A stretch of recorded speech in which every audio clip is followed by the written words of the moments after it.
కరెక్ట్‌గా చెప్పారు మావయ్య. అన్ని బంధాల్లో కల్లా తాళి బంధమే చాలా ముఖ్యమైంది. నేను వేదాల్లో చదువుకున్న దాని ప్రకారం 3 ముళ్ళకు ఉన్న అర్థం ఏమిటంటే, పెళ్ళికి ముందు నువ్వు చూసుకున్న బంధాలన్నిటినీ కూడా నాలో నువ్వు చూసుకుందువు గాని అని మొదటి ముడిని వేస్తాడట. నేను సంపాదించే ప్రతి రూపాయి ఖర్చు పెట్టే హక్కు నీకు ఉందని రెండో ముడిని వేస్తాడట. జీవితాంతం నీకు సైన్యంలా ఉంటానని మూడో ముడిని వేసి ప్రమాణం చేస్తాడట. పెళ్లి బంధం అనేది అగ్ని కంటే ప్రమాదకరమైందంట. అందుకే దాన్ని ఎవరూ వదులుకోరంట. అందుకే ఈనాడు మా అమ్మ నాన్నలు కూడా కలిసిపోయారు అని అక్షయ కుటుంబ సభ్యులందరి ముందు పెళ్లి బంధం గురించి గొప్పగా చెప్తూ ఉంటే, అమ్మ అక్షయ, పెళ్లి బంధం గురించి నువ్వు చాలా గొప్పగా చెప్పావు. అది ఎడబాటు మాత్రమే, శాశ్వతంగా దూరమైనట్టు కాదు. అడవిలో ఉన్న సీతమ్మ కొన్ని రోజుల తర్వాత రామయ్య దగ్గరకు ఎలా చేరుకుందో, కోటలో ఉన్న అత్తమ్మ కూడా త్వరలోనే మావయ్య దగ్గరకు చేరుకుంటుంది. 15వ తారీఖు కల్లా అత్తయ్యను తీసుకొచ్చి పెళ్లి రోజు వేడుక ఘనంగా జరిపిస్తాను అని అవని చెప్తూ ఉంటుంది. ఊరిక శబదాలు చెయ్యకు, చీపైపోతావు అని కృష్ణబాబు అంటాడు. మీరు అవునన్నా కాదన్నా అవని అనుకున్నది సాధిస్తుంది.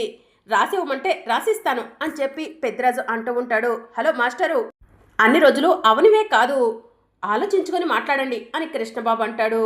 అవును, ఇప్పటికే ఊరి జనమంతా కూడా భయపడుతున్నారు. చెట్టంతా నలుపు రంగులోకి మారిపోతుంది. అవని దుష్టశక్తిని ఎదిరించి అమ్మను తీసుకురావటం కష్టమని నేను బల్లగుద్ది చెప్తున్నాను అని కృష్ణబాబు అంటాడు. నేను కూడా బల్లగుద్ది చెప్తున్నాను, అమ్మ తీసుకొస్తుంది అని చెప్పి అక్షయ్ అంటుంది. మీరు అవునన్నా కాదన్నా నేను అత్తయ్యను వెతికి తీసుకొస్తాను. మీరు ఎంతమంది నా కాళ్ళు పట్టుకొని నన్ను వెనక్కి లాగాలని చూసినా కూడా నా ప్రాణం ఆగిపోయే వరకు అత్తయ్య కోసం పోరాటం చేస్తాను, అత్తయ్యను కాపాడుతాను అని చెప్పి అవని అంటుంది. అవని చెప్పిన మాటలు అర్థమయ్యాయి కదా, ఇక వెళ్ళండి అని చెప్పి పెద్దిరాజు అంటాడు. ఇక మరోవైపు మాయ శవాల కోట దగ్గరకు వెళ్తుంది. వేదవతిని కాపాడి ఇంటికి తీసుకెళ్తాను, నా గురించి అందరూ కూడా మంచిగా ఆలోచిస్తారు, అందరి దృష్టిలో నేను మంచిదాన్ని అయిపోతాను అని చెప్పి మాయ మనసులో అనుకుంటుంది. మెల్లగా వేదవతి దగ్గరకు వెళ్తుంది. ఆంటీ అని మాయ అంటూ ఉంటే, అమ్మ మాయ, నువ్వెక్కడికి ఎలా వచ్చావమ్మా అని వేదవతి అంటుంది. ఆ వసీకర కళ్ళు కప్పి వచ్చానంటీ, మిమ్మల్ని సేవ్ చేయడం కోసం. రెండంటీ, మనం ముందు బయటికి వెళ్దాం అని చెప్పి మాయ అంటుంది. అమ్మ మాయ, ఇక్కడ ఉండే రౌడీలు భోజనం చేయడానికి వెళ్ళారు అని చెప్పి వేదవతి అంటుంది. వాళ్ళు వచ్చేసరికి మనం ఇక్కడి నుంచి వెళ్ళిపోవాలంటీ, రండి అని చెప్పి మాయ వేదవతిని తీసుకొని కోటలో నుంచి బయటకు వెళ్ళబోతూ ఉండగా వసీకర ఎదురుగా వచ్చి నుంచుంటుంది. ఎక్కడికి మాయా, వేదవతిని తీసుకెళ్తున్నావు అని వసీకర అడుగుతూ ఉంటుంది.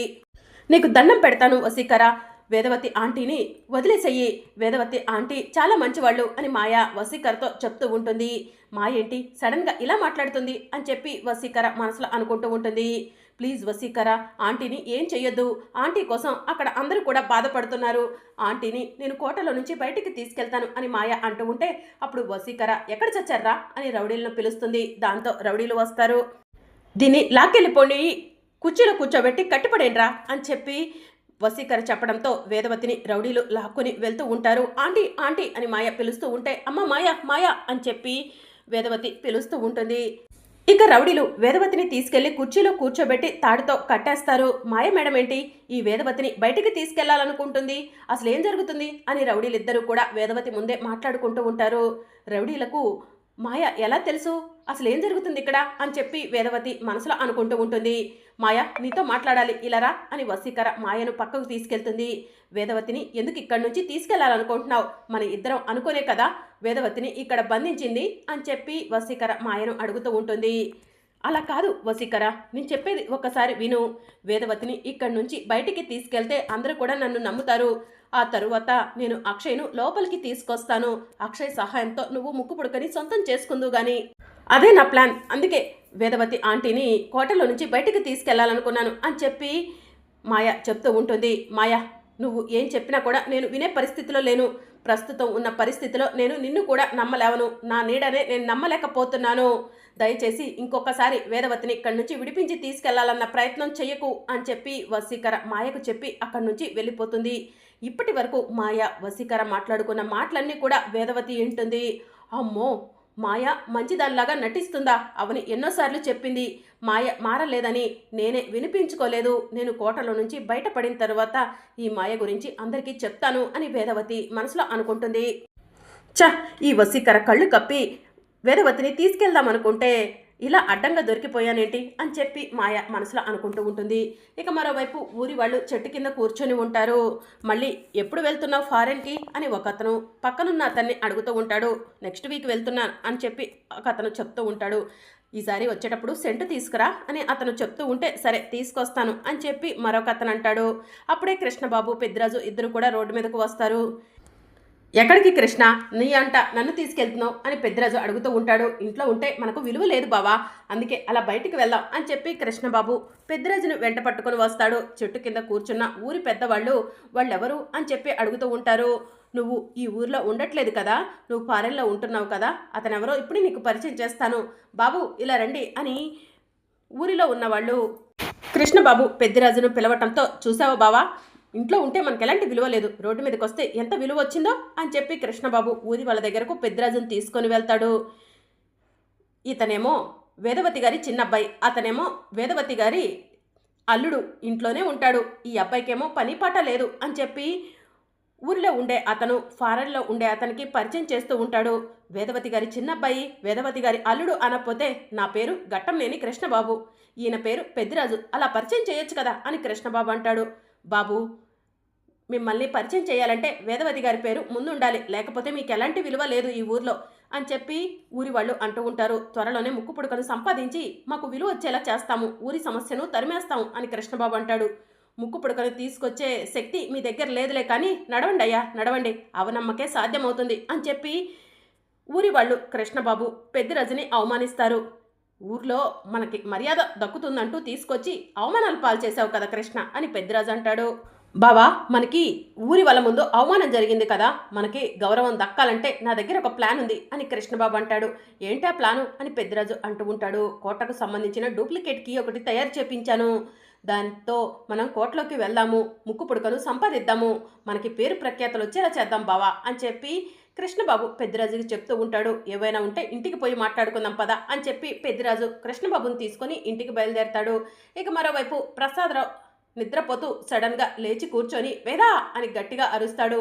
అన్నపూర్ణాదేవి విగ్రహం దగ్గరకు వెళ్ళి, అమ్మా అన్నపూర్ణాదేవి, నా భార్య ఏ తప్పు చేసిందమ్మా, నా భార్యపై నీకు ఇంకా కనికరం కలగలేదా, నా భార్యపై నువ్వు ఇంకా కోపంతో ఆగ్రహంతోనే ఉన్నావా, నువ్వు కనిపించని దేవతవైతే నా భార్య కనిపించే దేవతని ఊరి వాళ్ళు నమ్ముతారు, తన్ని కనిపించే దేవత అని ఊరి వాళ్ళు నమ్మటానికి కారణం నువ్వు అని చెప్పి నీకు గుడి కట్టింది, అలాంటి వేదాన్ని ఎందుకమ్మా ఇంకా ఇంకా పరీక్షిస్తున్నావు, వేద తప్పులు చేసే ఉంటుంది, వేదాన్ని క్షమించు, మా కళ్ళ ముందుకు వచ్చేలా చెయ్యి అని చెప్పి ప్రసాదరావు ఏడుస్తూ ఉంటాడు.